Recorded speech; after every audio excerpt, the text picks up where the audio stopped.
Hi, happy 4th of July, everybody. I'm here today with something a little different for the 4th of July. We're going to do some American Catholic trivia. And I even wrote down the answers so that I don't mess them up. So, we all know the Constitution guarantees freedom of religion. People of all faiths have civil liberties in this country. At the time of the founding of this country, how many states had full civil liberties for Catholics? 4. Believe it or not, there were only 4, and none of them were New York. Okay, the only states in which Catholics had all the rights to vote, to own property, to run for office, to do whatever, worship as they pleased, was Maryland, which was founded by Catholics, Delaware, which is right next to Maryland, so I guess it spilled over, Pennsylvania, which William Penn founded so that people of all faiths could have tolerance there, and Virginia, where Thomas Jefferson, who wrote most of the Constitution, wrote the Virginia Declaration of Religious Liberty. So that was it, okay?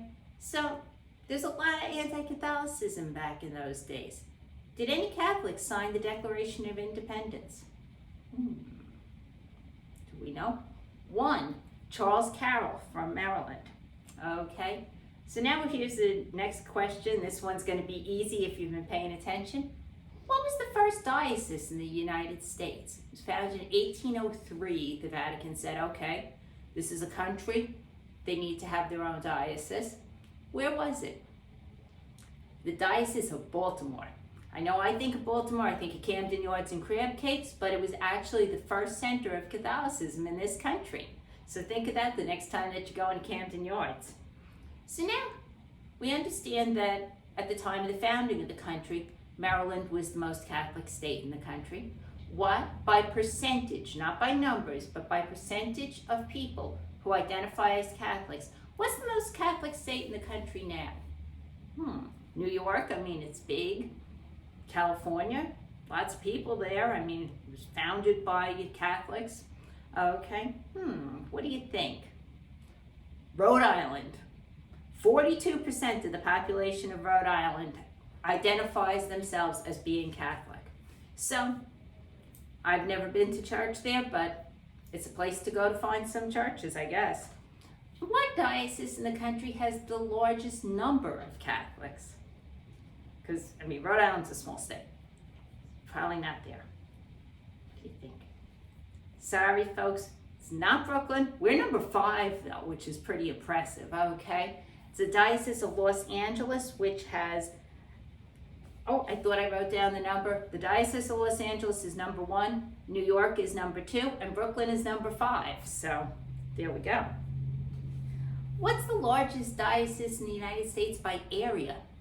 Okay, you know how you have some dioceses, like, Brooklyn, it's just Brooklyn and Queens, but you have others that cover a number of counties. New York goes all the way up through Westchester and Rockland and wherever. What's the largest diocese in the country by area? I feel bad for this bishop. The Diocese of Fairbanks, Alaska is 400,823 square miles. That's a lot of territory to cover. What's the smallest diocese by area? That's us. The Diocese of Brooklyn is only 179 square miles. And presumably somebody who's really good at math could tell us how many times that could fit into the Diocese of Fairbanks, Alaska, but that would not be me. Okay, so how many Catholics are in the United States? We've heard about Rhode Island and Los Angeles, and we know all of this. How many of us are out there? Do you think it's 50 million? Do you think it's 5 million? 100 million? 72.4 million as of 2020. And apparently, because they had a little chart with like the last 30 years or something on the website I was looking at. Okay, apparently this is down from a high of 81 million in 2005.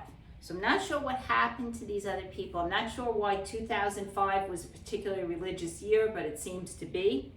And there we go. So 72.4 million, which is good, but there's a lot of people in this country, so let's not stop spreading the word.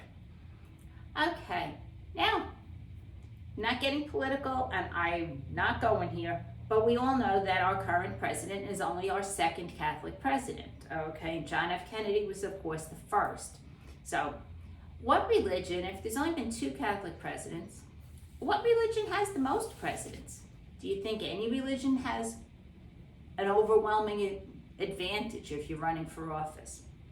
Apparently, now, there's been presidents of all different kinds of faiths, all different kinds of Christian faiths, okay? There's never been a Jewish president. There's never been a president that said he was an atheist.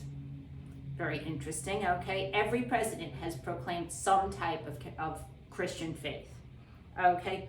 But the most popular has been the Episcopalians. There's been 8 Episcopalian presidents. The first was George Washington, and that goes straight through. The most recent was the first George Bush. So now you know, okay? And the Constitution, as we know, says there's no religious test for office, okay? So what does that mean to us, okay? That means that everybody of any faith has the chance to run for president, okay? So your kids, if there's any kids watching this, someday you can be president. And no, the Constitution says you're free to be president. So, hope you enjoyed this Catholic trivia. Wish everybody a very happy and safe 4th of July. May God bless America, and may we all pray that this remains the land of the free. Thanks for watching, and have a great day. Bye.